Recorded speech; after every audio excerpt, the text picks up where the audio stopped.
বনে একবার একটি টুনটুনি পাখি বাস করত। সে ছিল খুবই ছোট কিন্তু অসাধারণ বুদ্ধিমান। একদিন সে একটি সুন্দর গাছের ডালে বাসা বাঁধল। সেই গাছের নিচে বাস করত এক দুষ্টু বিড়াল। বিড়ালটি খুবই খুবই অলস আর খালি ভাবে টুনটুনিটিকে কিভাবে ধরা খাবে।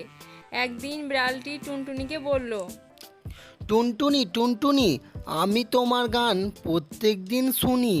তুমি চাইলে নিচে এসে আমাকে গান শোনাইতে পারো। এই নিচেই আমার বাড়ি।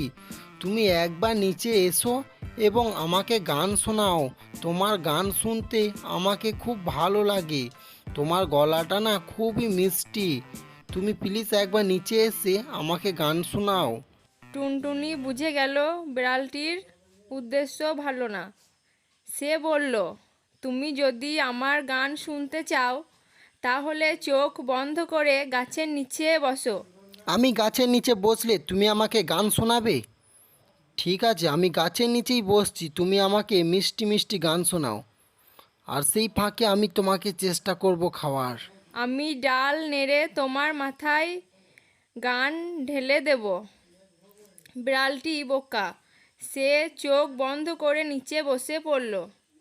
টুনটুনি তখন গাছ থেকে একটি বড় পাকা আম ছিঁড়ে ফেলল আর তা সোজা বিড়ালের মাথায় ফেলে দিল। বিড়াল আউ আউ করে উঠে দৌড়ে পালিয়ে গেল আর টুনটুনি হেসে হেসে গান গাইতে লাগলো।